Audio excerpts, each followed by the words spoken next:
The best part of your week is about to begin. This is the time where we talk shop, swap stories, and share lessons from our wild adventures in the creative industry.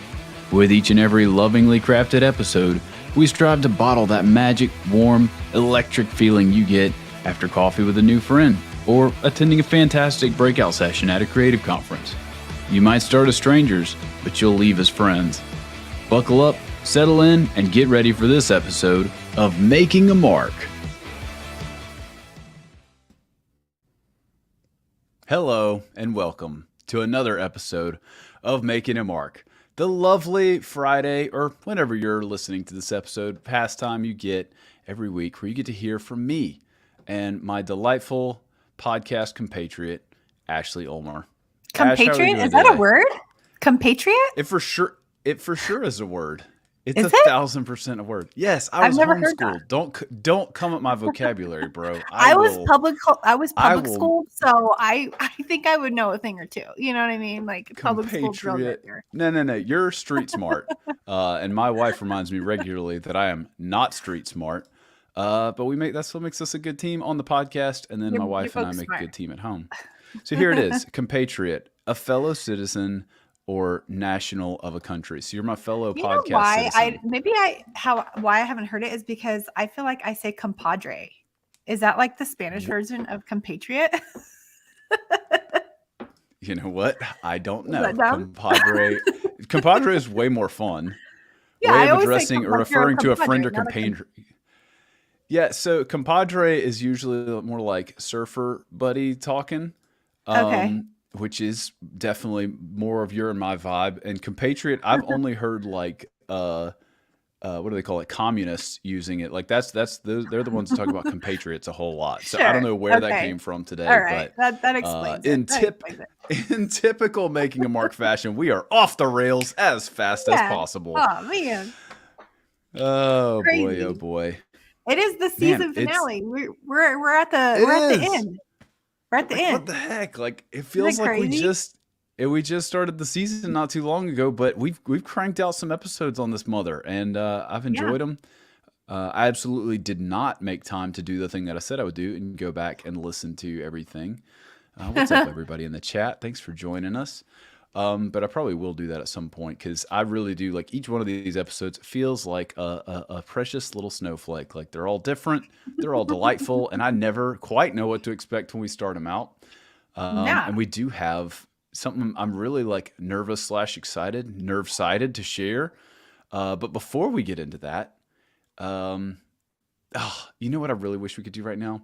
Is we had like a queued up like montage of like slow motion moments from the podcast over the course of the season with like that'd be so funny. like some 90s Michael W. Smith playing behind it or something, and then we like just jump straight back into the episode. So if anybody wants to volunteer as video editor, well, that's what I'm saying. The show needs a video editor. It has for some time. So anybody who wants to just volunteer like 6 hours a week for free, boy, that'd be great. Yeah. Put that with the person that you're hiring for Brightcall. They can do that too. No, actually, this is the thing about hiring people. You have to like specific lanes for them. You can't say like, hey, I need you to build out logo files and edit videos for a podcast that loses money. Like that's not a thing. Yeah. That's not the way. Oh, dang. Well, it should be. Such is life. Anyway, I would love to go ahead and bring up our dear friends here. So guest number one, we've got Rachel joining us of Rayco Design. Hey. Rachel. Hi, Rachel. Welcome aboard. What's up? Hey. How are you doing today? Thanks. So good. Thanks for having me. We're so excited to talk to you. We are indeed. I saw your stuff. I think somebody sent us your stuff originally like as a suggestion for the show, and I was like, oh, this is sick. Like you're truly embracing like I feel like a lifestyle that a lot of us yearn for. Maybe not practically makes sense for a lot of us, but you seem to be doing like the cool like desert nomad thing / cool illustrator designer gig / going to pop-up shop. At least that's what it looks like on a quick skim. I would love to kind of hear from you. Like, what's the scoop? What's the skinny? Yeah, so I'm an illustrator currently living in St. George, Utah, originally from San Diego. So yeah, I create designs for brands primarily in the outdoor or like overland off-road industry. Really like kind of a few different ways that I go, but primarily like outdoor. So yeah, it's really fun. I love to camp and like do all the outdoor things. So I kind of like to like bring art along for the ride. Like it's a part of my passion. So yeah, it's a good so time. cool. When No, you it first makes a ton started, of sense. when you first started out designing, is that kind of the lane you wanted to go in, like kind of like the outdoorsy look, or has your style changed over time? I feel like, yeah, like the outdoor like vibe and scene was always my like aim. So like in college, I went to um, school for art, and I always like really wanted to like Patagonia was like the dream, like Sure. something Patagonia, like that whole Yeah. kind of arena. So I'd say it was always the aim, but it's kind of like transitioned a bit as far as like kind of the off-road scene goes. I have my husband to thank for that. That's So so yeah. cool. That's awesome. Well, that's great. Let's hope Patagonia is tuned into the podcast today, and their creative Right? department tastes and I sees the agree. magic sauce here. Love these Yeah, heck colors. yeah. I've got a Thank question for you. you. So you're obviously out there roaming around. And I won't Mhm. derail the conversation and talk about your car for 20 minutes like I want to, because I want to really upgrade my car now. Um, yeah, how much of the time are you in your cool studio versus out roaming the earth? So we try to get out as much as possible. For around about 6 months, we were just living out of my husband's 4Runner, so a fourth gen. So it was Hmm. just us and our two giant dogs just living in that thing, which was really fun but really hard. So we did that a year ago. So that was 6 months, and then we moved here in August. So we try to get out like every weekend, or we mountain bike during the week or whatever. But yeah, we try to get out and camp as much as possible. Hopefully, my husband's in trade school right now, so hopefully when he gets out, we'll kind of get back out there a little bit longer. That's so Back to cool. the open road. No, that's sick. And so yeah, I would just, I always get curious about like how things work like on a practical level. So I'm like, oh yeah, cool, like super vibey out here in the desert, just drawing pictures of dogs and stuff. But like, how do you get like Wi-Fi, and like where do you upload your files at? Like are you actively like, okay, cool, poured my coffee, now we're like cranking out some emails? Like how did, or were you like on low burn phase because expenses were lower in the desert? I mean, we went into the trip like we were financially kind of okay. I was kind of like, okay, like I'll work here and there, but it's not going to be like, my everything. We want to like really enjoy the travels. Sure. Mm, But like out there, it kind of like just exploded. Like, so I was really busy, which was awesome. And I still felt like I was able to like not make that everything and still really enjoy being outside. So yeah, ain't pretty that the sweet. way it That's so goes? You're cool. like, all right, I want to turn down the volume a little bit. I just want to go do my thing, and then that's the thing that takes off. I Hmm. love that. Yeah. Ashley is in charge of selecting a piece of your work that we'd love for you to unpack in the segment of the show that I always forget the name of. How did you make that mark? Is what we're calling it today. We've already forgotten a segment, Ashley, about how Yeah, I, fried is I Josh don't know today. any of the names, so that sounds good to Well, me. That works. it helps that the names of the segments change every time, and we forget them every other time. So Yeah, it's fine. I don't that's a think good anybody one. knows. Anyway, this is the one I chose for you to talk about Awesome. because I love how you draw so many dogs because so we have 3 dogs and they're all big dogs and I love dogs. So I just loved this one. So I wanted to just kind of talk over with you. Was this a piece of work for a client or is this just a fun thing you just made to post up or what's the story behind this guy? So I just made this one for fun. I don't remember exactly who I was talking to, but somehow it came up. We were like, no bad dogs, like whatever, like, dogs are dogs. And then like you got to train them. But I mean, Yeah. no bad dogs. And then I was like, wait, no bad dogs. Because I have this like kind of like theme with like no bad days. Um, Oh so yeah, I yeah, had like okay. sweatshirts with that, and like that's like a whole thing. So I was like, oh, no bad dogs. So I was just kind of like just went with it, and then I I was love like, I it. love that. I mean, if you throw a cowboy hat on a dog, it's always gonna end up pretty good. So Yeah, for I love yeah, sure. it. I love it. Is this modeled Have after you one of seen- your guys' dogs? No, this is just I usually always model after my own dog, so I was like, let me try to mix it up and do something a little different. Yeah. Yeah, he's Yeah. so cute. I love it. That's awesome. Thanks. I love that. Thank Have you. you seen Sam Larson is another big like outdoor guy? Have you seen his Yeah. stuff? Oh yeah. Yeah, his stuff He is be rad. putting some I love the combos he does. I can't think of them off the top of my head, but like he'll put like a cactus in a roller skate, or like I know he put hats on a bunch Yeah. of stuff a while back. Like Yeah. and it's always just like, that's a great idea. And Yeah. I love if Yeah. it was up to me to pick, I would do Rome to the bone. Another great little phrase, Yeah. but we've Cool. got the moose skeleton in here, which feels like the most appropriate segue for our next guest, Mr.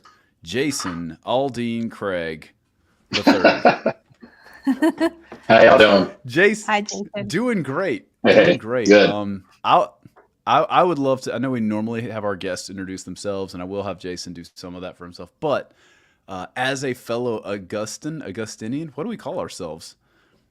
Augustins. Augusta local, Augustins. Yeah, He Augustins. is Augusta's sweetheart when it comes to the creative design community. He's worked at I think a lot of the agencies at this point, and his murals are up all over town. And he also does the conference circuit like nobody's business. He has been a great mentor in my career and has taught me a whole heck of a lot. And then he also, I'm learning this now. We actually, our guest last week, Alex, said he's like everybody's design dad. And I was like, that makes actually a ton of sense. Like he's just like, hey, let me sling out some uncle wisdom for you here. Yeah. But yeah, Jason is an accomplished illustrator and designer, and I mean, you can name drop if you like. I know the Atlanta Braves and United and gobs of other like corporate stuff, but yeah, and the Falcons. I've got everybody but the Hawks now. Dang, that's sick. And not to mention it's that also ironic I'm a fashion expert too. Don't forget that part. I was going to Fashion ask, expert part. did you spray paint that or airbrush that? No. This is a gift. So people say it's hard to buy gifts for me, but it's simple. All you got to do is go to Mexico and get somebody to airbrush me a T-shirt. It's perfect. It's exactly what I want. Exactly what you want. But yeah. Thanks for beautiful. that. Thanks for that lovely intro. Yeah, I mean, I do a lot of illustration and design, and I've had the privilege to work with some pretty big companies and get some really visible things out there. But I'm just do it like everybody else, I guess. I don't know.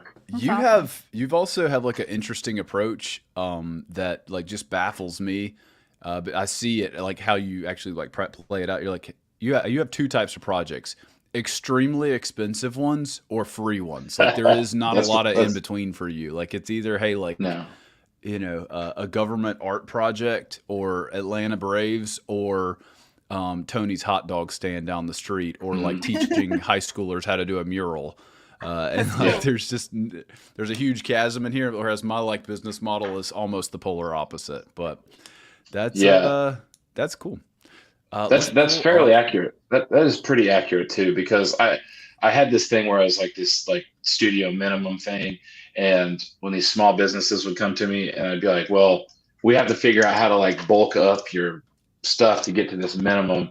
And then I finally was just like, look, I'm either going to do it or I'm not. And rather than like try to get the corner store to just like, pool their life savings to get me to do stuff for them, I'm just like, all right, I'm going to help you out and do this. And then I'll just take it out on the regional bank that hires me. Yeah, that's it. That's it. Ashley, was this the post that you wanted to look at? I don't see it. Is it up? What? No, it's not up. Love a Well, guy. first, All right, we're here on the season finale, and I wanted to- still don't know how to run the screen That's presenter here. the one. That's But real great. quick, I wanted to ask Jason, why are you the 29th? What does that mean? Okay, I've told this story so many times, but I'll try to keep it really short. Sorry. So when I was in high school, in 1994, they showed us the internet like for the first time, and they were showing how you could set up your own website and set up your own email and all this. And they were like, use your name, and I was like, I don't want to use my name. I don't want to like blow it like now. Like I might need that later on in life. Like JasonCraig.com might like be something someday, and I don't want it to be some high school kid's portfolio. Right. And so to like play off of Friday the 13th, and then like my number in sports, my lucky number is 29, and so I just like on the spot came up with Jason the 29th in internet class in 1994, and it's still that's what it is. I love it. I don't recommend anybody sets up their business with jasonthe29th.com or something that you have to explain and spell out to everybody you meet that you can't remember. I think it's awesome because then you have a story. I thought you were going to say like you went to go set up jason.com or something and it was taken. And so you were like the 29th Jason to make a website. So that's hilarious. That's what's hilarious to me is like he said, oh, because it's 1994, jasoncraig.com is available. You could have bought that. You said no. Right. I said no, I don't want to. 29. Yeah, I didn't want to blow it. Did you since purchase that? Or is it no. So it became a wedding singer in New York. So jasoncraig.com was a wedding singer. And it was like those like old GeoCities sites have like the 3D rotating fire and like all that crazy stuff back in the day. Yeah, so it could be available now. I haven't even looked in a million years. I'm about to buy this domain. You should keep you can buy my domain, then rent it to me. I'll sublet your domain to you. But yeah, it was a wedding singer for years. That's hilarious. I love that it was a wedding singer too. That just makes it even better. But to complicate things even more, there's a couple other artists named Jason Craig that do comic book stuff in a very similar style as me. Oh wow! So boy, isn't that wonderful? Yeah, isn't that wonderful? Also, for those of you who don't already follow Jason, he how long have you been running your own solo gig here? 2019, like since about 6 months before pandemic. I picked a great time. Perfect. Jason will also run the work for yourself. Oh my gosh. Thing into the ground. This is actually an ad he took out in the ad fed where he had an employee of the month, a full spread of like he is the employee of the month for 12 months. They are. Oh my gosh. They're my actual cats, and I actually posed them and took those pictures. So yeah. I love it. All right. What was the oh, you know what? I actually thought of a better description for you than the design dad. You are every designer's favorite designer. I mean, this is like a combo move you did with Aaron Draplin. Man. Like, everybody, but not every like average Joe off the street knows you, which is such an odd dynamic to me. But anyway. Yeah, I don't know. Where was the post at? Go down real quick, Josh. I think I want to change it. Can I do this one with the little lab? Because he looks just like my dog, and I'm obsessed. That's so cool. Oh, we're doing 2 dogs today. I love it. Love to see it. Yeah, I'm a dog person. I love it. What is this one? What was this for? So that was for the Atlanta United season calendar. So this one actually has a pretty cool story. I got a call, or I got an email. It was like a very a very businessy LinkedIn-ish sounding email that it was like, we love your work and been a fan for a while, and we would love to see if there's opportunities to work together and all this. And it was from Atlanta United, the soccer team in Atlanta. And I was like, emailed back. I was like, yeah, let's get on the phone tomorrow. I'm headed to Atlanta, and let's talk about it. And so this guy, Tuck, called me, and I get on the phone with him. Oh, and at the end of the email, it says, I see we've got some mutual friends, which then I was like, I mean, it's the internet, like technically, like we're probably all mutual friends with like Obama or something. It doesn't mean we got mutual friends. Right. And so, and he was like, I think my buddy Tim in Orlando. And I was like, Tim Stiles that runs Native Screen Print? He's like, yeah. He's like, he was my college roommate. And I was like, that's cool. I was a groomsman in his wedding. And that's and wild. I was like, I got a feeling I'm going to get this job. So, so they wanted me to draw this particular one. So they're doing the season calendar, and they have this program at the games where they train service animals. And so they use the stadium and all the noise to get these dogs used to chaos. Yeah. And so they become service animals for like people with PTSD and things like that. Sure. And that's a program they have. Well, when I'm on the phone with him, I was like, well, there's 12 months in the year. Like, why don't I just go ahead and do all 12 of them? And they laughed. And I was like, and I'm being serious. And so they're like, well, let's start with one. Well, then like a day later, they called me and they're like, can you do three? I was like, yep. And then about an hour after that, they go, can you do six? I was like, yep. And they're like, what? And they're like, well, here's the thing. We need them in 2 weeks. Oh, geez. And this was in December of Ain't that the way? 21. Yeah, we need them in 2 weeks. And I said, I got some really bad news for you. I'm gonna have to get them done in 1 week because I'm going on a cruise Friday. And so I was like, if I get this stuff done, can y'all actually approve it? And they're like, we swear to God, we can approve it. And I was like, all right. And I did 6 calendar pages in 5 days, including this one. That's awesome. So yeah, that was Josh, scroll to the next one. I want to see. I didn't realize there was more than just this little guy. Yeah, so there's that's the calendar. That's the original sketch I got approved. Okay, cool. Let's see. I don't know if I might have put them on there by date. There's a couple more. There you go. Oh, okay. I gotta go to the Earth Day one. So that is Josh. So every time I draw a character, I think of a person for this one. Yeah.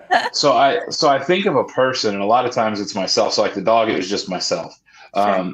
But then like I don't want them to all have the same attitude. And so I'll like project like an image of somebody I know. And then I'm like, well, what would that person be doing? And this right here is Josh. That's awesome. I'm pretty sure I've got hats very similar to this deal. That's I mean, it looks cool. To me, that's your attitude and everything. So yeah, I did 6 of those. And yeah. I need to do some more stuff. I love it. That's awesome. It's so sick. And Jason has done a ton of the restaurants here and abroad too, but so cool. That's awesome. Well, guys, speaking of local restaurants, I think this is the appropriate like drum roll time to kind of talk about what I want to hit today. Typically when we're having these conversations, we're all circling up to just talk about a challenge or big, blue sky question about creativity and the industry that we all work in. And today I'm going to steal the podcast to get you guys to help me workshop something that is coming to life here very soon in the Whiting household. My wife and several partners are actually going to be launching a brick and mortar coffee shop here in Augusta, Georgia, called Trellis Coffee Bar. And this thing has been like months in the making. They were working on it for months before I joined, and it's been about a year of stuff behind the scenes. And now we're starting to kind of see some of the iceberg above the surface. And so I was really pumped. It's like, this feels like a great way to do the season finale. Like, on top of that, like I'm working 700 hours a day, and I was like, I need to probably land the plane on the podcast for this season. Plus the kids are getting out of school.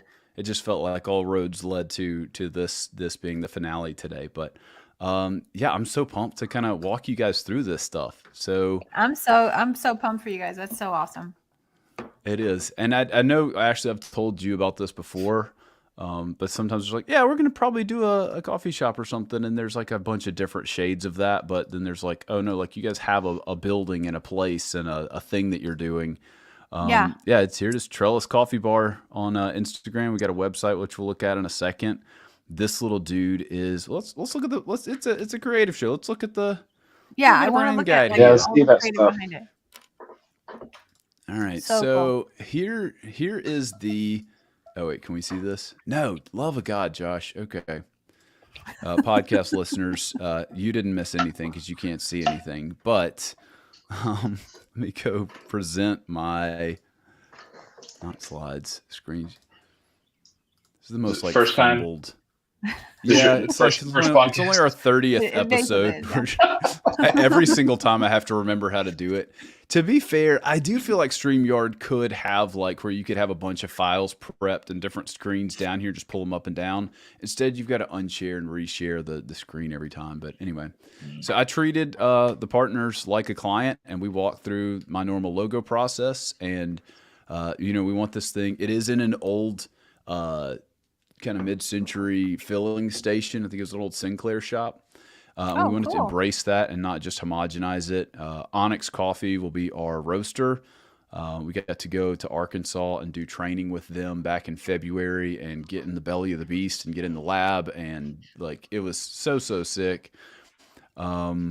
but yeah, this is kind of where we want it to be both aspirational and approachable. We don't want it to be so hipster and cool that everybody feels Yeah. alienated when they walk in, but also you leave happily learning and tasting some new things is kind of the goal here. No, I love that because I will say, like here in Albuquerque, we have like a great like coffee bar and even like brewery scene or whatever.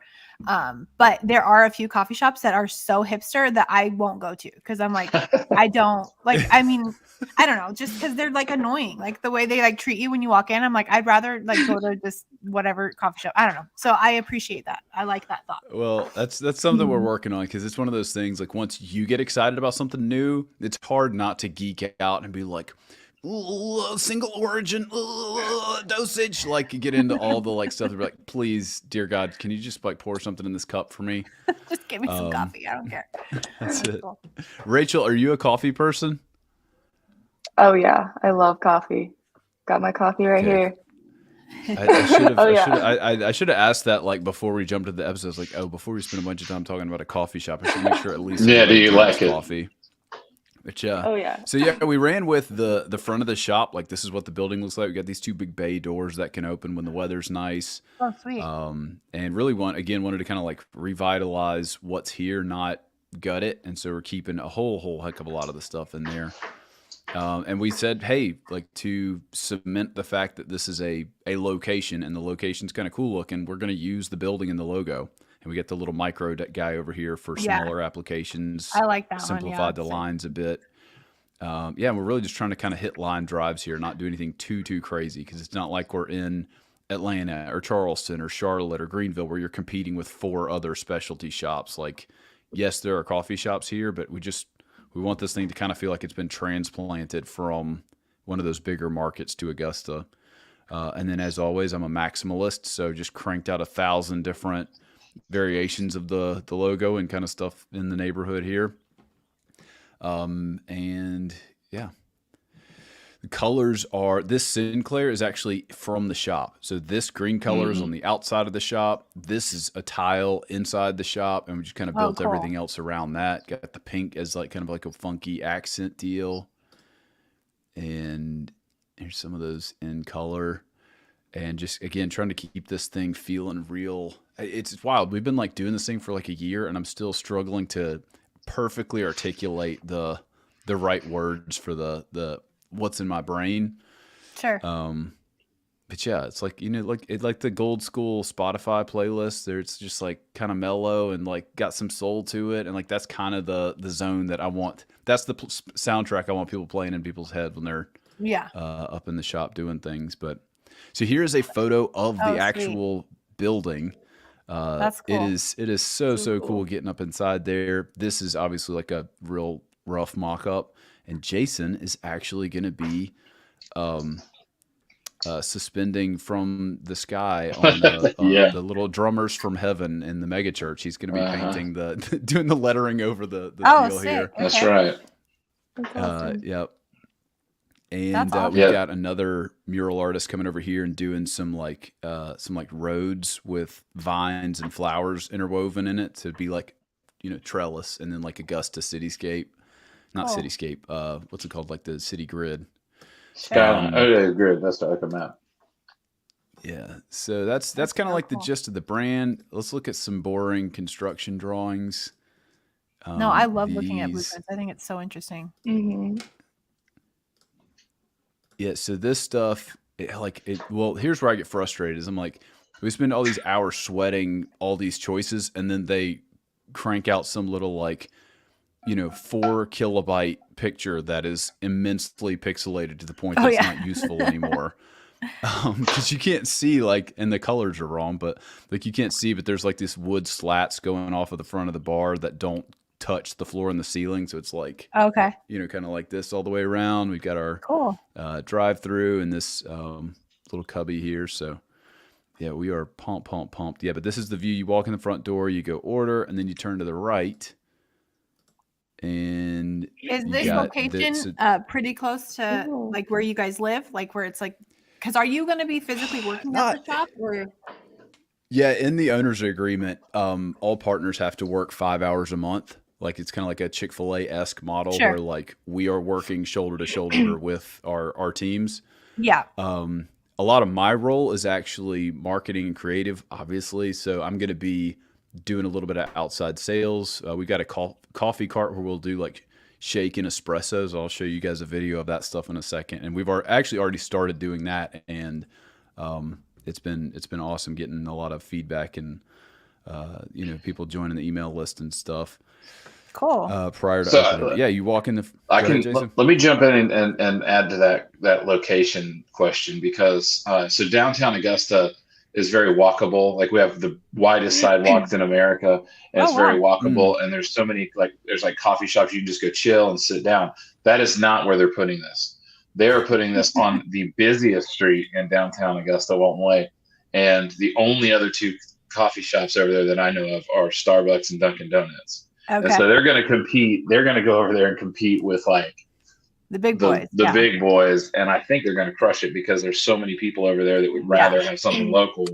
And Yeah. So they are really like innovating with this place where they're going. Yeah. That's genius, because like you trying, said, the place you would normally put it where it's walkable and stuff, there's all other tons of local coffee shops. It's a good idea to do that. Yeah, that's sweet. Yeah.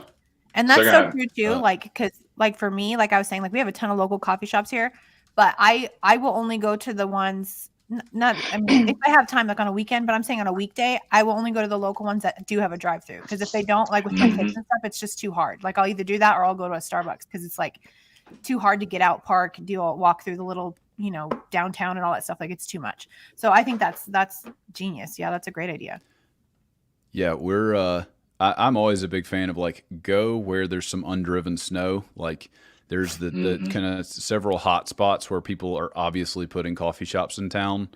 There's one on the richer, homogenized, less interesting side of town where it's like, oh, obviously this is going to be a hotbed for shops. And then there's the downtown strip Jason was talking about. And what we've got is a bunch of like 20,000 cars a day driving 30 miles an hour past our shops. It's not like fast traffic. It's a ton of slow traffic heading into work. And so hopefully we will do it.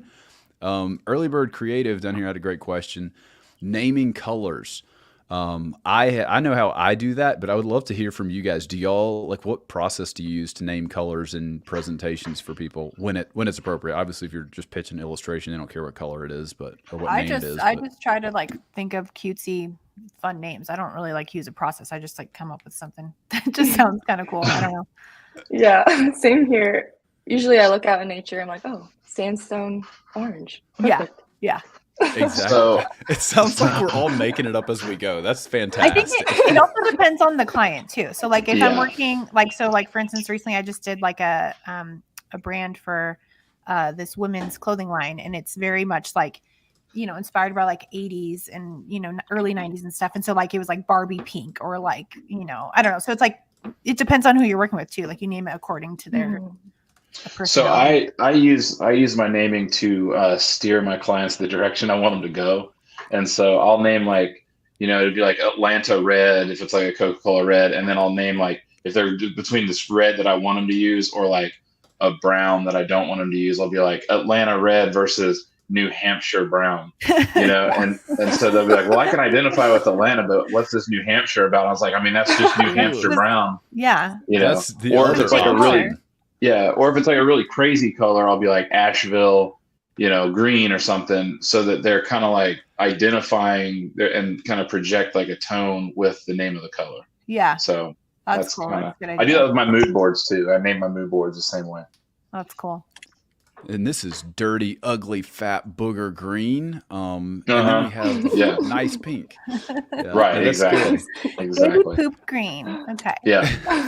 Well, I've actually recently had a client specifically request booger green. They said our kids are really into this color right now. I'm like, all right, I would never have picked this. I mean, it really is a kind of beigey green color, and I was like, yeah, I don't want to wear this sickly flesh colored T-shirt. But hey, if that's what they're into, more power to them. But yeah, I put this in, or I'll put this in the chat too.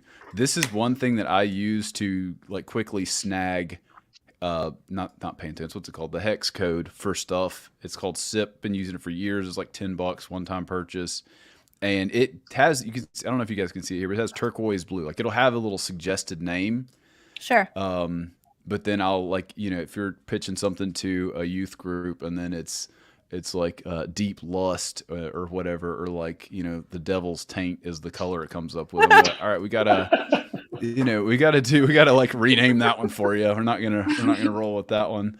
But yeah, so I use SIP and then I'll make them up. And then Jason, to your point, like the biggest ego stroke in America is to just call the color the client's name, or it's like like client blue, like they own the color. That's a page I took from agency days. Yep. And you order it from Pantone and they send you the swatch with their name on it, and you just show them that they really do own the color. You bought this star. Yeah, you bought this. Yeah, you own my shed in virtual land. Yeah. Josh, you're really not living, buddy. If you've never named a color, man, you need to go taste the rainbow this weekend to go think of a name for a color. It's riveting. Josh, your the trellis green on your website is literally the color of my water bottle. It's like destiny. That's so now good. I need one of your stickers to put on my water bottle. Yeah, you do. We got stickers. I don't really know how this helps. Like, this is where like I haven't really been in a big hurry to tell the Bright Coal and Making a Mark crew about this, because like, I mean, most of y'all aren't in Augusta or even driving distance from Augusta, but if you want a free coffee or tea when we open, you can join the email list and we'll send you a coupon. I'll drive 16 hours to come get a free coffee. That's it. That's it. But yeah, what we have been doing here lately is we figured out a cold cart where we can like make drinks without power, without water. Like we can, and it's similar to like a cocktail experience where, we try and serve them in somewhat interesting glasses if they're not to go. You got garnishes, and it's the analogy I keep using for folks too is like, hey, you've got a McDonald's like griddle fried burger, but like, what if somebody tried really hard? And I think most towns have a local spot that has, some kind of smash burger. And it's like, it's roughly the same ingredients, but what happens if those ingredients are fresh? It's made with intentionality. The people that are working there are having fun. Like, it's just it's a night and day difference. I mean, at the end of the day, it's all, bean, water, sugar, and milk. But like, how can you do that with a little more oomph behind it? And so yeah, we've been running this puppy, and without even like advertising it, we've been booking more than we have time for right now. So I'm pumped, but that's what my life has been lately. I literally had 2 of these this week, just staying up till 4 a.m. Working on projects and stuff in between. So I got to go to one of these a couple weeks ago. It was really cool. It was fun because I went up to like this neighborhood, and it's just houses, and there's like a little sign about this big. It's like, it's in, what you're looking for is in the backyard. And I just like walked around the backyard, and this video, I think it's the same spot. Like, it looks like the exact same place that one was at. And you just walk back there, and Josh has just got that cart just making cool stuff. Slinging beans, baby. That's so cool. Yeah. I drink like 1,000 coffees in an hour. I could see that like totally at like I don't know, almost like a bridal shower or like a brunch thing for like a wedding type of thing. Or 100%. Or a poster show. 100%. Yeah, or a poster show. Yeah, which brings up Jason, again, not really helpful for people outside of Augusta, but Jason puts on a poster show, and it is so freaking sick. It's like, Rachel, do you go to like conferences very much? Honestly, no. I have not. I'm a conference lady. But I'd be down. What about you, Ashley? Are you a conference fiend? No. No? I mean, I'm a conference like, hoe in spirit. conference? Like, I want to go to creative conferences, but I would love to. By the time they roll around, I'm like, money, time, mostly time, my family, my clients, and that kind of thing. So I end up like not going. But I've been to a few. They're a blast, and always my takeaway is like, geez, that was so sick. I learned something from 2 of the 10 speakers. But my favorite part was at that restaurant, or my favorite part was the plane ride, or like those little in-between moments. And that's where I get so hyped about the poster show Jason's put together. He's already done one of them. And it's like, hey, what if we have a conference without speakers? So it's all just the fun vibes in between, and buying posters, which is another thing that people do at conferences. Just That's go cool. like clean out everybody's merch tables because, we designers have the best stickers and posters and doodads. That's right. And Jason actually sells chicken bones at his booth. Yeah, His, I got IKEA wrenches, I got spider rings, all kinds of stuff. Things you need.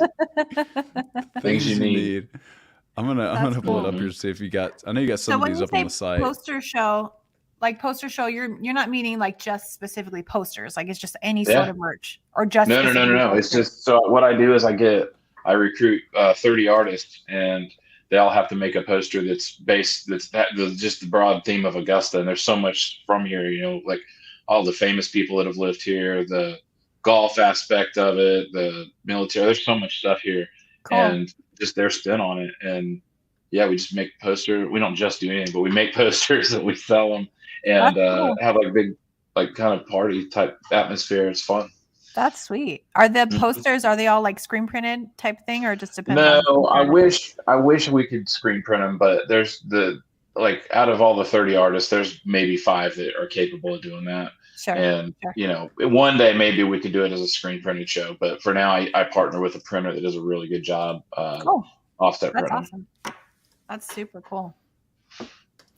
All right, gang. So now that you've kind of heard the pitch, I feel like there's like 7 things I probably haven't showed you yet about the shop, but I would love to just like hear from you guys. Like, if you were launching a coffee shop tomorrow, like what would you do? Like what's like the, I don't know, how do I make sure that this is the best thing it ever, like the best I had coffee an shop that's idea. ever I existed had an on the face of idea, the earth? and I had an idea over the weekend. I texted it to myself so I wouldn't forget.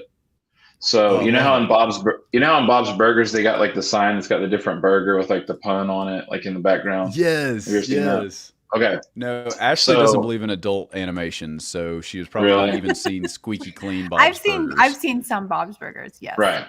Well, what if, Rich- because of kind of where you are, like in a neighborhood, sort of, what if every month or every week you changed your Wi-Fi password and you had a chalkboard and the Wi-Fi password was something that was up on that board? All right. Like Bob's Burgers.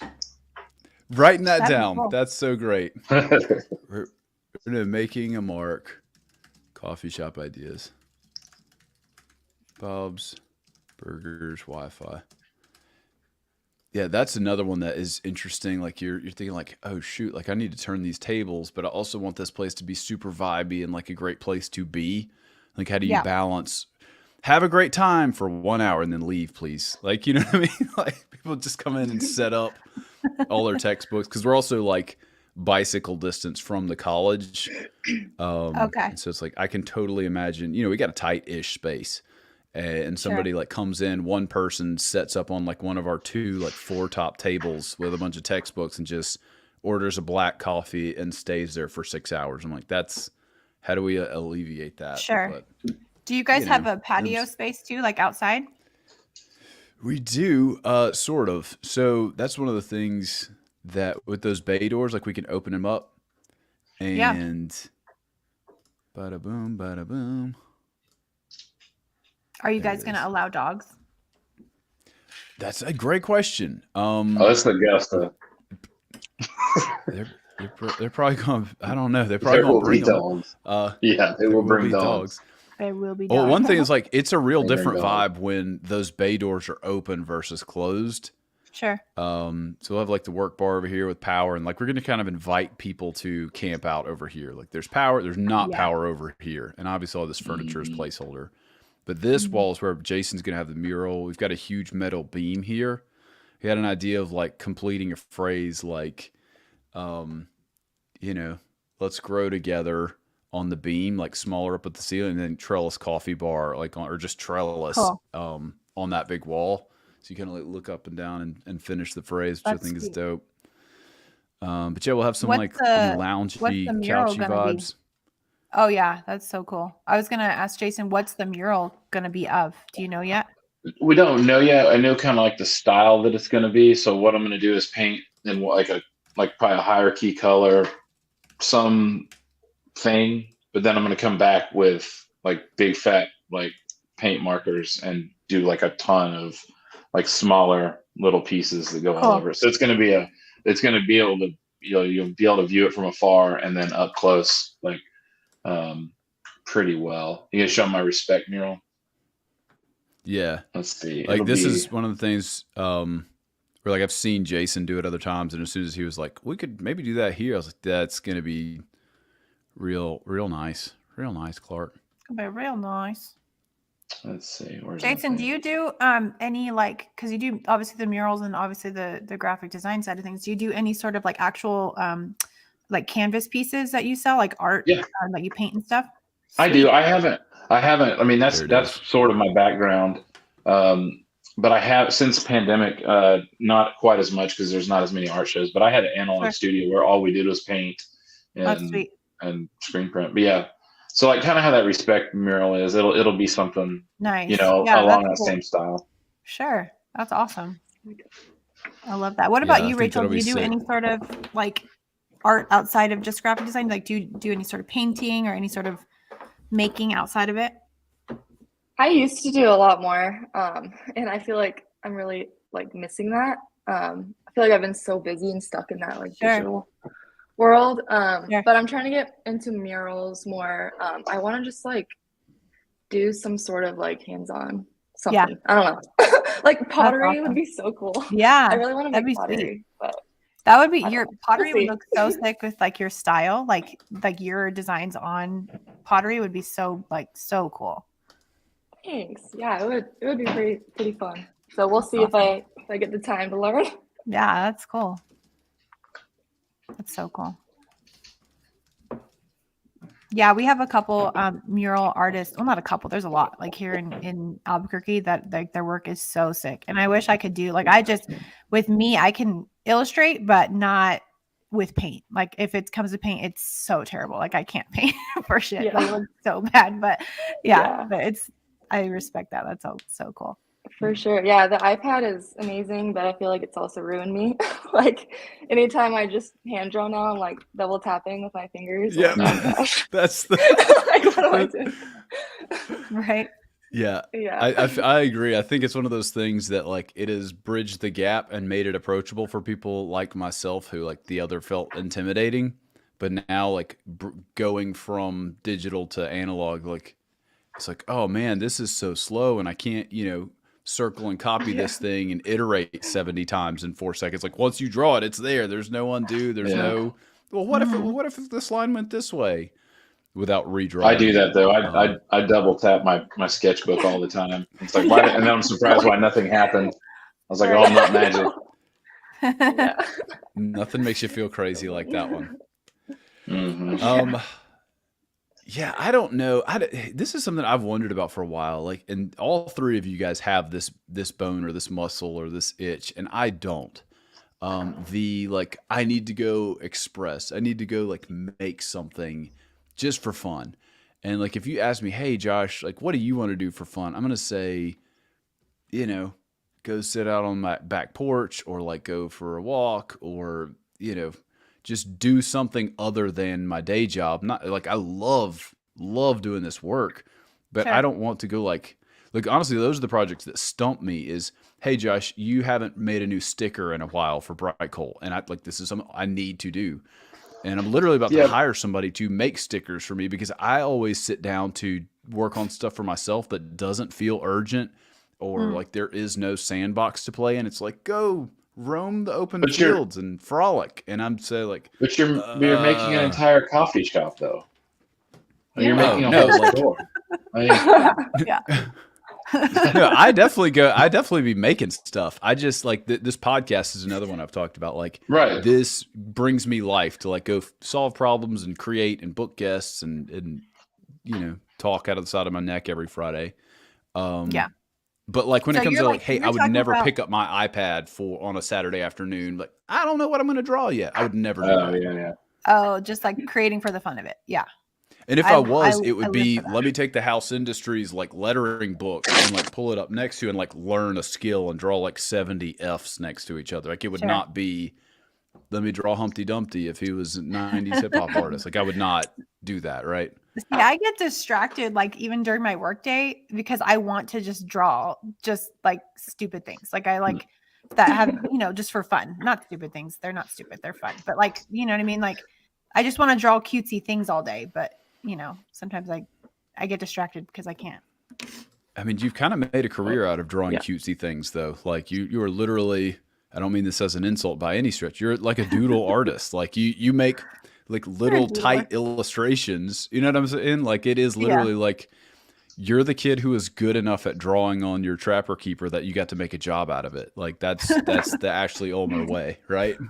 Like I look at Jason and Rachel, like they have like larger like illustrated pieces and like they're so sick, that's a whole different bag of cats. See, I look at Jason and Rachel's stuff and I'm like, dang, I suck. Nah. Their stuff is amazing. If it makes you feel any better, Ashley, I think that exact same thing. I think there's the Illustrator envy that anybody who clicks has opened Illustrator before. Like there's the well, I'm not a real boy because I don't make Dave Matthews gig posters. Yeah. That was another one. Yeah. I mean, I think that we fall in that trap though. Like you think that you have to make something so that Dave Matthews will like it, but to me, it's like I make the stuff I like making. Like that, like the dog that you pulled up for Atlanta United's a perfect example. Like 99% of the people, if they got a chance to do something for a major league sport, would not draw a silly dog with a gold chain and a crown. Like they would do what they think that is appropriate. But for me, it's like I'm going to draw the stuff that I like to draw, and sometimes the corner store buys it, and sometimes a pro sports team buys it. But at the end of the day, like to me, the work is the same. You're still doing what you love. That's really cool. And I know for a fact that no agency or any boss really at all would ever let me pitch, even bring up ideas like that. Sure. It's like, oh, let's do a dog with like brandishing a championship ring, like, but I pitched that stuff and it's like they saw my Instagram, they saw my website, like they know what I do before they called, and so they're not surprised whenever that's what I say. In fact, like I had somebody that was like, oh man, we thought you'd do something cool. I was like, well, I'll do something cool then. Like I was trying to be a little bit more conservative with the stuff. And they're like, no, we don't want that. We want the stuff you do. Oh, man. We wanted some funk on the track. Mm-hmm. Yeah. That's good. Yeah. Rachel, what's your background like business wise? Like, have you worked in an agency before? You've been freelance the whole time? Like, what's your deal? So went to college for art, graduated, couldn't find a job, just worked in the restaurant industry for a while. You said, screw it, I'm going to the desert and I'm going to become Instagram famous. No big deal. That came later. I was actually living in Louisiana during all of this. Okay. And and then I got a job at like a van wrap company. Creating wraps for vans. Everyone always says that, and I thought so too. I was like, this will be fun. It was like pretty miserable. It was not fun. But no. That does not sound sexy at all. No. It was like create a wrap for this lawnmower company, and I was like putting grass on it. It was rough. But before that, I was like already starting my own business. So that was kind of like getting some traction. So I quit on the third day of that job. I was like, okay, this sucks. And then I was like, all right, now I have to do it. Like I'm all in. It was like that super exciting moment, like, yeah, I'm doing it. And then like the day after, I was like, what the heck did I do? Like, what am I doing? So that was rough, but like I feel like that really was like the push I needed to just be like, okay, I'm full-time into this. That's cool. Like I have to make it because I really don't want to go back to the desk job. So just kind of spent it's been 4 years since then. So just spent those last 4 years just really honing that in. And and then the last couple of years have been a lot more travel. So that's been kind of brought into my art. That's cool. Can we talk about that little like unreality moment or like window? It usually lasts like a short amount of time for me. But that like warm afterglow of quitting a job, I haven't done it much. Like I'm usually like a ride or die, like stay at a job too long kind of guy. do not enjoy massive life change, even that's coming from the guy who is launching a coffee shop and doing like 17 other things. But Yeah. yeah, so like, but like I distinctly remember that like the day that I officially like hung up the Spurs at 5, I went and like a buddy's like, "You want to go play golf today?" I was like, I should probably try and go like pay my mortgage next month. But yeah, let's go do that. Like, let's go right off into the sunset. And that was that's the kind of stuff that's like, holy crap, I should be scared, but I'm kind of happy. And like, you know, it just feels like when you're, you know, those moments that don't feel like real time, like you're in an airport. Reality is suspended. That's the same thing. Like the day after you quit, you're like, what do I do now? Yeah. It's kind of great. It's kind of great. Yeah. You guys all Yeah, three have worked I was. in printing. Oh, go ahead. Mhm. Oh, it's okay. It's all good. Go for it. She's like, it's good. Go ahead. So Ashley, maybe if for the next season, we might need to consider a tool other than StreamYard, because I think there's like a 2-second delay between like when I start interrupting someone and when they actually hear me interrupting them, and so it just makes for some real uncomfortable moments. Maybe we need to Awkward. Just awkward Yeah. silence. Okay. Yeah. yeah, it's like no, Or I maybe- already forgot what I was gonna say. Or maybe you just like to talk too much. So maybe that's what the problem is. You know what I mean? Like maybe you just gotta let them talk. Just kidding. and we fixed that the past couple episodes by me working during the call, and so like I have something to do and I'm focused. And I don't feel like I have to just speak I'm just kidding. incessantly. But yeah, you guys have all worked in like printing at some capacity or another, it sounds like, and I've been a digital boy in a material world my whole life, and I feel like I correct me if I'm wrong. Maybe I just like found my lane early. I didn't miss anything, because you know nothing sounds more life sucking than trying to apply a decal or get some color exactly right, and the art that you're working with sucks. Like you're talking about the lawn company with the grass. Like I just applied that trellis decal to the front of the cold cart, and it took like 45 minutes of like, you know, scraping out the bubbles, and I'm like, Yeah. but the end product was so fulfilling, and like, you know, Yeah. everything snapped into place and it felt great, and it was my thing and it was a passion project. But I Yeah. cannot fathom spending 4 hours of an afternoon like trying to get the 3 in the phone number on the landscaping trailer thing, Yeah. and it all looks like poop on a stick, and you're just like, well, it's done now. I guess I can do something else. Like, I don't know. Did I just No, paint it's the just- print industry in a really bad light, or is that No. most of it?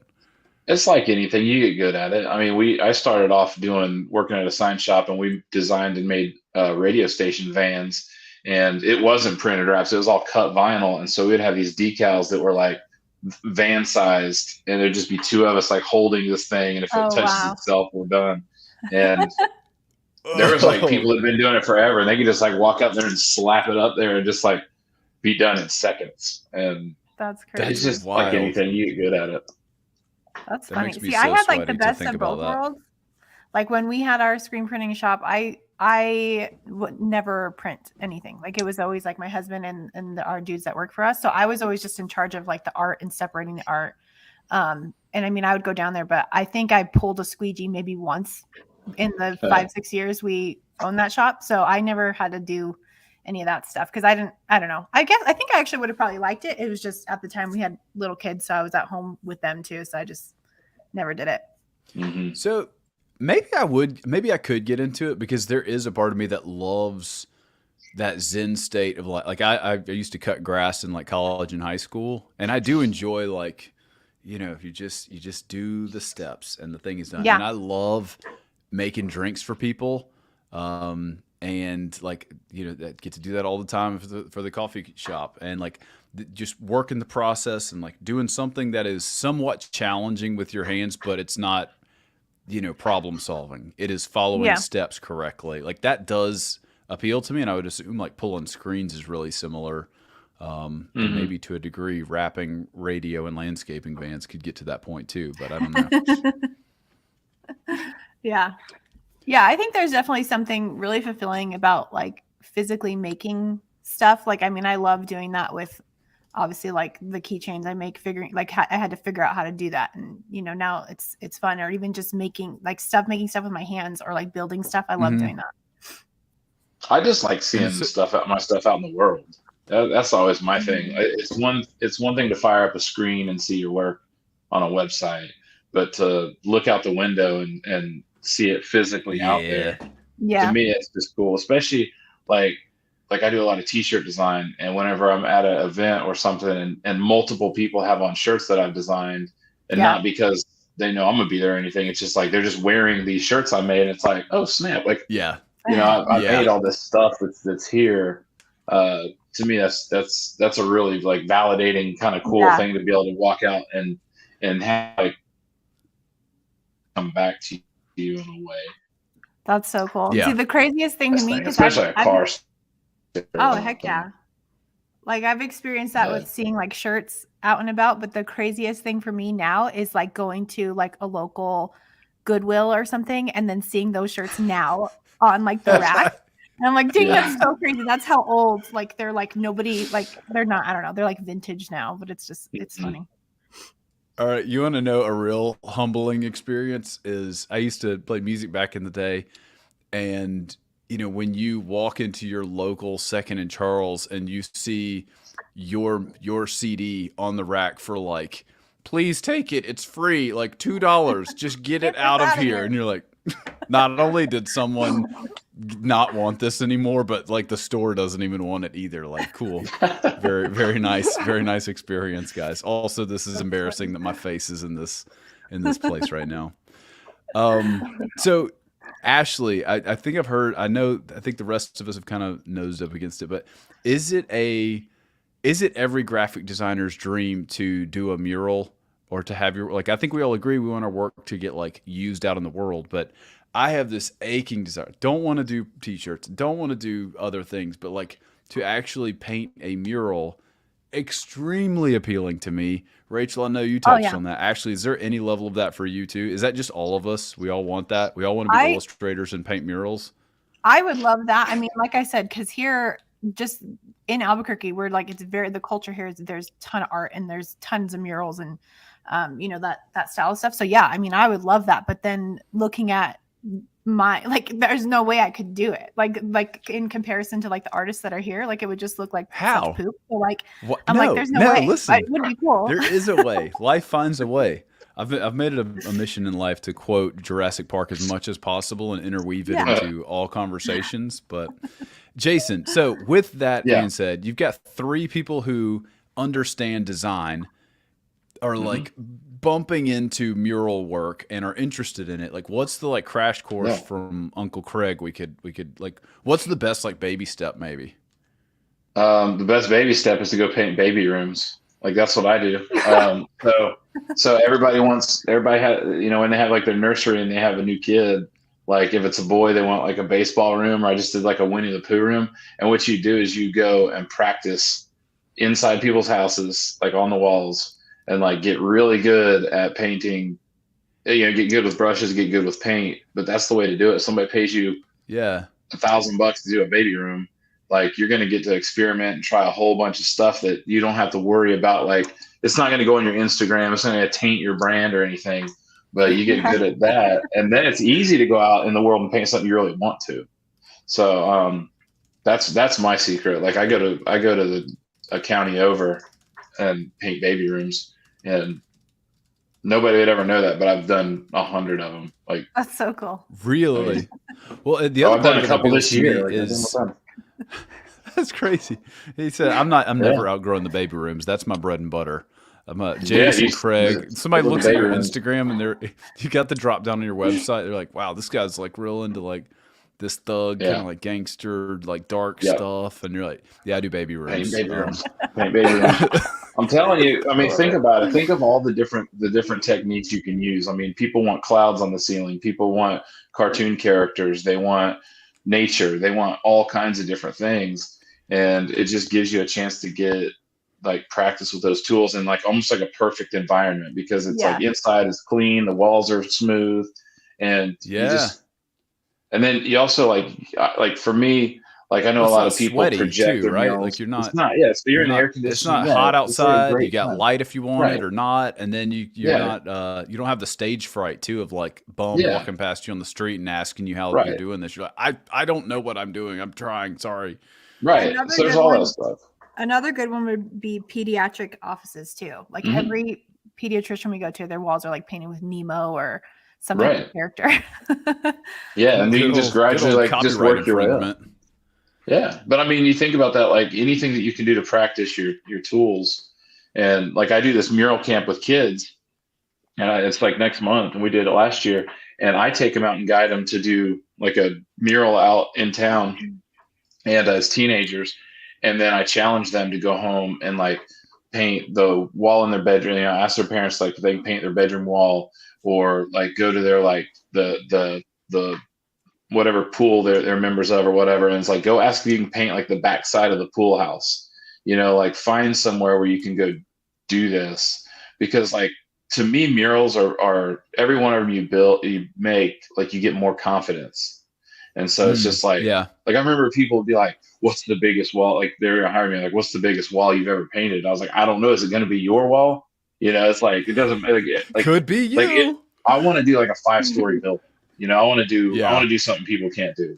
And so, like the coffee shop and all that will be fun. And that'll be like a really cool place where I can be like, go down there, you can see my work. But like, I want to do a 5-story building. That's just like part of the landscape.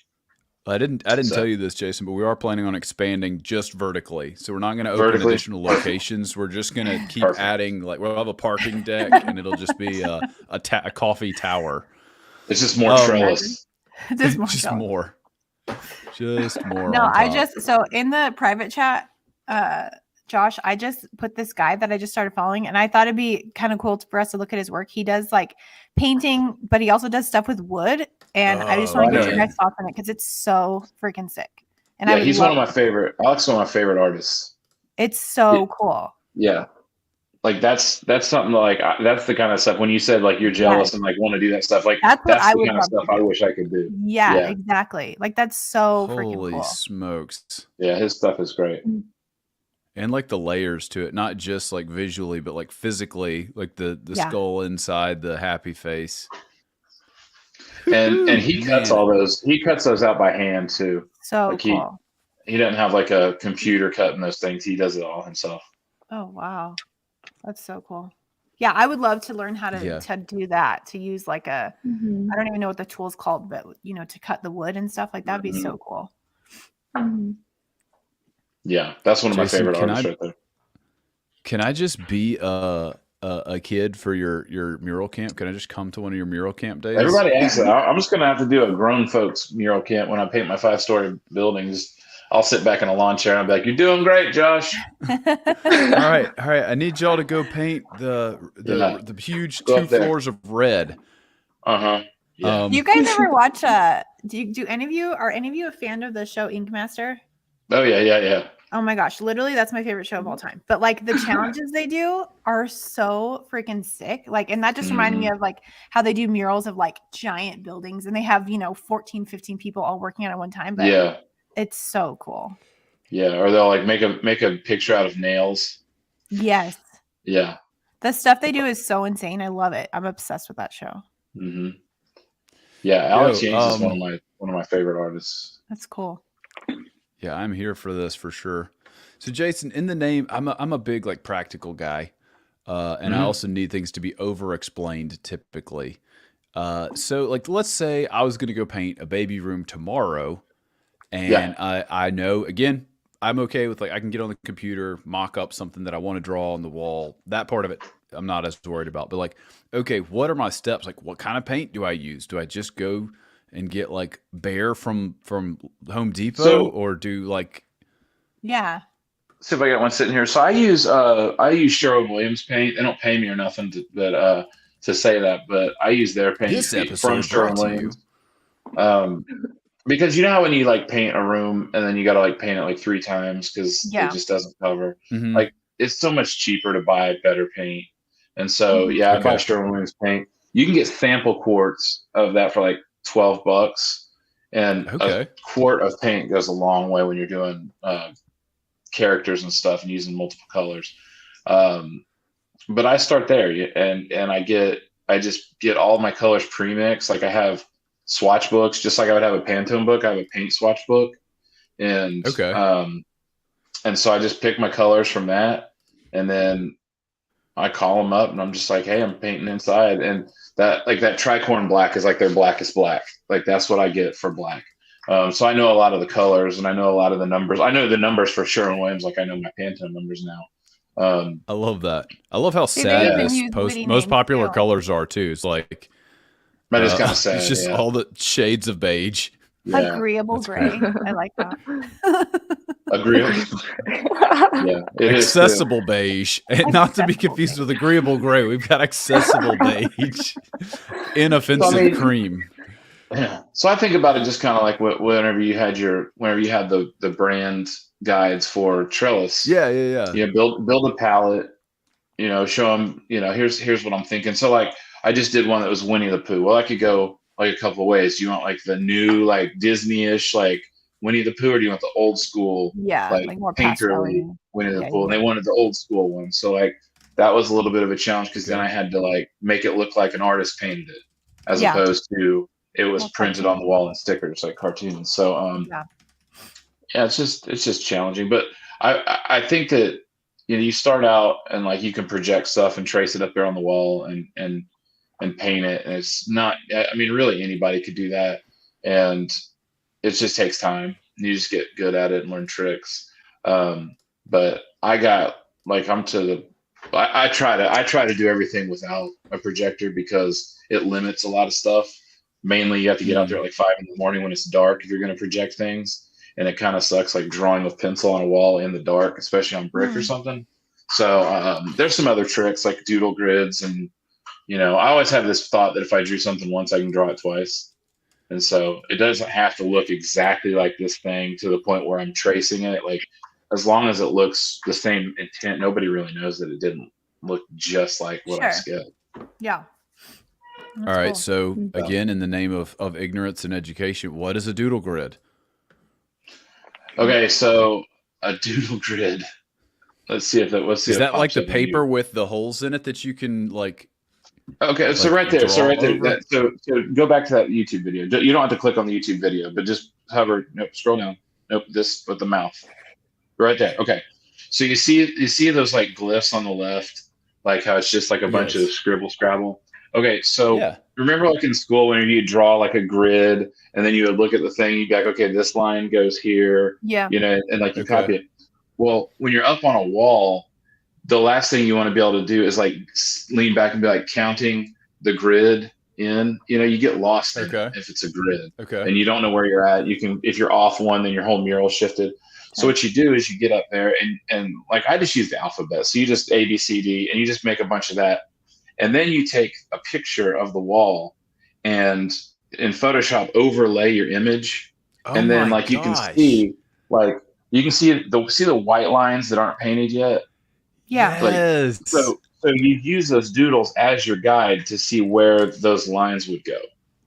That's your doodle. Fascinating. Now there's cool. But there's one trick to it though. Okay. You have to be able to paint. Yeah. You have to be able to paint to do this. But type in just Atlanta Outcast mural. Okay. Like Atlanta Outcast mural. And it's a great example of Jex used a doodle grid and kind of pioneers that style. So that right there was done the exact same way with like a doodle, and then you just it gets up there and can see where everything's going to be based on that grid. So if you can paint, this you can feels use the doodles. Quite literally impossible. That's so like seeing stuff like that is literally like that's amazing to me. Like that someone can. Yeah, do I'm that. talking about that's like so single cool. color vines. Yeah. On like this is baby steps here. So that's like the best of the best right there. That's like looks like a photo. Like it looks like a photo. Like that's wild. Yeah. That's single color. That's why I'm so obsessed with that show with that Ink Master show. Like to see people actually tattoo art like on people. Like that's so cool. It's like magic. Like it's amazing. Mhm. But that mural, the Outcast mural, is so cool. Yeah, and that's that doodle grid. So, you know, if you ever saw like a working process of that, you'll see where it's like that. And one thing that's kind of cool, I like to involve people whenever I'm out there working. And so, like, if you're doing that doodle, or even like the first couple days that you're working on something, like if little kids walk by, you can let them come up and paint because they can't really mess it up. As long as like on the last day you tighten it up and everything. That's cool. You can let strangers, you can let kids paint, and then you think about that, like then they have some kind of connection to it. And every time they drive by, they'll be like, "Oh, I painted some of that. Yeah. Oh, he let the kids paint some of that," and cool. it just adds to that experience. So we've got a wall. Let's say it's already prepped. We're doing the baby room, right?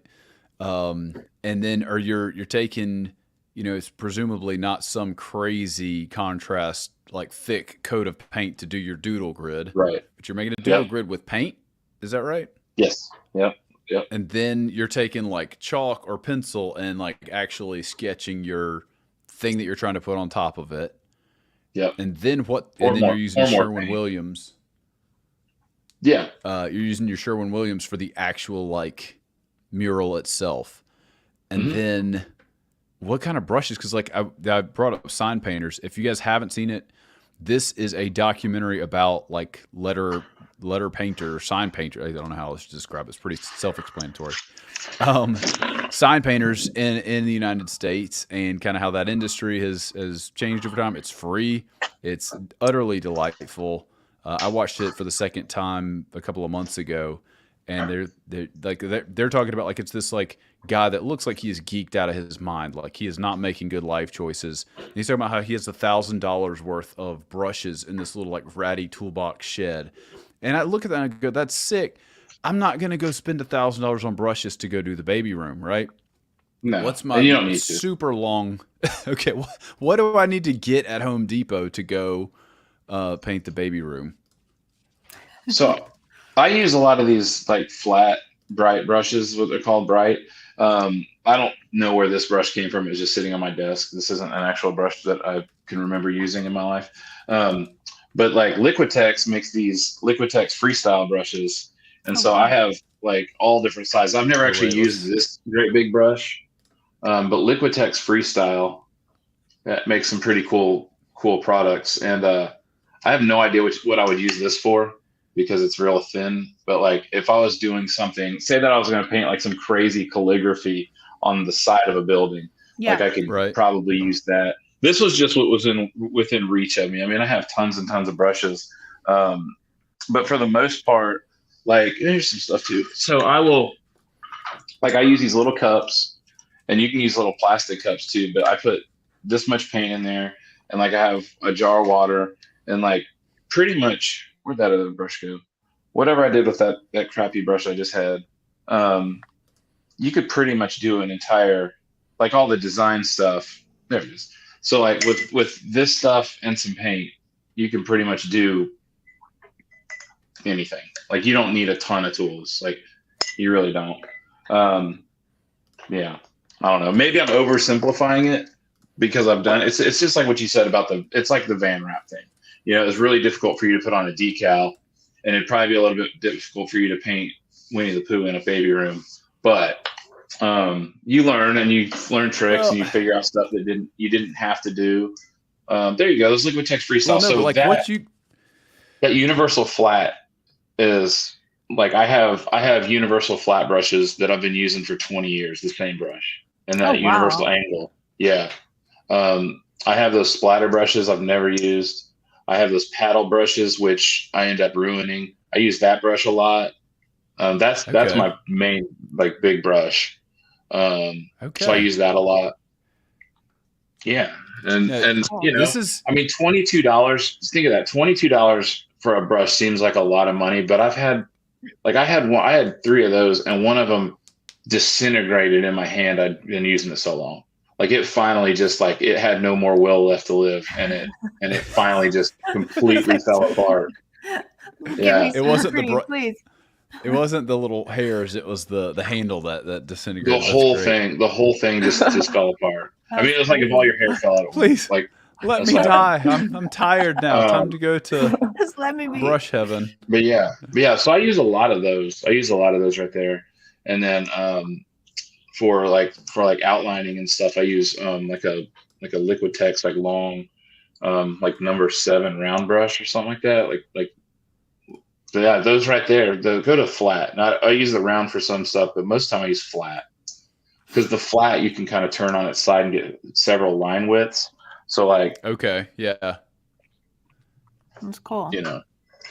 So you can get a lot out of one. You can get a lot out of one brush. So if you turn it this way, you get a line that's that thick. If you turn it this way, you get a line that's that thick. So I don't know. Is there a specific type of like chalk or pencil that you use for like the prep stuff? So graphite, if you use just a normal pencil, it'll show through the paint, and you can't. It doesn't matter how much paint you put over. You'll see that pencil underneath it. I mean, you can put an inch over there, and somehow that pencil still shows through. So I use chalk, like just the same sidewalk chalk that I use for chalkboards. But a trick that's like it seems like it's a no-brainer, but you don't think of it is to actually draw in the color that you're going to paint. So draw the red parts red, draw the blue parts blue, and then you know what you're painting. There's so many times, like for years, I just get up there with like any color and draw the whole thing. I'm like, all right, what is this shape? And I'm trying to figure out what it is that I'm supposed to be painting. And then one day, like I think a child or something said, "Why don't you just draw them in the color they're going to be?" And I was like, "It's a great idea." But So yeah. you don't have like a specific kind of that, like you get it at a craft store or anything? No, I buy all my chalk at Walmart. It's like $5 for a like big thing of Crayola sidewalk chalk. Okay. That's what I use for all that stuff. That is wild. Okay, That's so so cool. Yeah. again, a successful episode of Making a Mark where even if no one else enjoyed the episode and was bored out of their mind, this unlocks so much stuff for me. Yeah, Like, no, it's so literally all cool. those little all those like little like things that like will literally stop you in your tracks. You're like standing there in the store and you're like, I don't want to buy the wrong thing. Like, how do I even get started? Because like I feel like from to what we've talked about today, you could take a room in your office or in your house and go like make a smiley face and follow all the right steps and like, okay, that's how this works. Now let me go design something that I actually want to put out there. Yeah. Because like I have no desire to make money off of that or become a famous mural artist, but there's a huge part of me that like we got a brick wall in our backyard. I would love to put something cooler than tan paint on that. That's what I was and, like, going to as say. That's what I want to do in our backyard too, is do a mural back there with Yeah. my kids and stuff. I can just make it fun. But I'm scared. I'm so hyped right now. Let me see. I might have. Where's my? I may or may not. My office. I swear to God, my office is not a mess. I just don't know where anything is. But they have these. So they have these caps for like if you're gonna start spray painting, because eventually you're gonna learn that you can cover a lot more with spray paint. But they make these caps. They call them Lego heads, and it's just a little yellow universal cap for spray paint, and you can pretty much do everything with that. So if you start with those, the Lego head, and you spray paint, you can do a lot with that too. So, and you can go out to your brick wall and paint the whole thing, and just mess around. That's awesome. Man, in proper Making a Mark fashion, the episode did not go anywhere we planned on because we didn't really have a super tight plan going in. But it's just perfect place, perfect people, perfect time, because now we've got our season finale kind of wrapping up here. Actually, we're way over time. Thank y'all for hanging with us. But y'all down in the comments, let us know what we should draw for the day, unless Ashley thinks of something. But yeah, like this is perfect. Like everybody can go binge all the episodes they missed over the season. Yeah. And then take the nuggets from the last season to work on your summer project, which is a mural. Everyone will have a summer a baby room mural thing. That'd be cool. So Go I paint feel a like baby room. for the Go paint a baby doodle, room. like the theme of this episode, there's been a couple themes. There's been dogs. We've talked. You guys have said the word taint a couple times. We can't draw that. I haven't. And Yes, you did. we've also talked about baby rooms I did. and murals a lot. So I think it has to be like a mural that we could draw in 1 minute of maybe a baby dog. Okay. It's sugar I was green. thinking, I Sugar really green. thought you were going a different direction. That I thought we were going like dog taint route, and I was like, wow, Ashley, No. getting aggressive with the visuals here. We're not drawing And the to be taint. That's for sure. a baby holding a spray can is nice. I like that, Rise. And Jason, to be fair, you didn't use it in the gross way. You used it in the like don't taint your That's true. reputation, which That's is true. much more becoming and less middle schooler of you than my usage twice now that I've done. Yeah. So the way this works, everybody get out your Sharpie and your pencil, or your Sharpie and your paper. How fried is Josh? 20 out of 15 this week. And Ashley, we're gonna say baby mural. So it could be a baby room mural, or it could be a baby doing a mural, or a baby dog. Any of those things. It's an all draw. We got a 60-second timer. I literally don't even know what I'm about to do. Me Set, either. Go.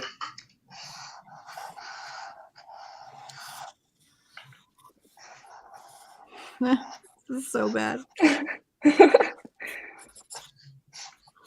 Yeah, we got two like actual like illustrators on the episode today. That always makes me a little more sweaty, actually. Not good. I don't know about you. I don't know about you. That's why we talked about it when we had what's his face on? Josh Noom. Noom. Yeah, it's like, hey, that's why we have a 60-second timer, because we can't let we have a 15-foot race with Usain Bolt. Like, he can only be so much faster than you.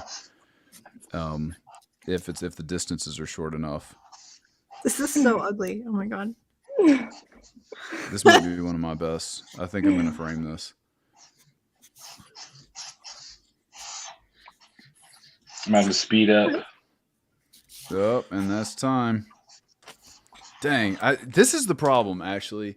I do good, and then I have a little bit of time left, and then I ruin it with the And you ruin details it. that I should not have Yeah. had. Yeah, that's what I Mine did. is- All right, so everybody, we're going to hold up, and then we're going to go around the room one by one and show our work. So here is my... Oh my gosh, Rachel's Ashley, is amazing. Rachel's is, yeah, I like that.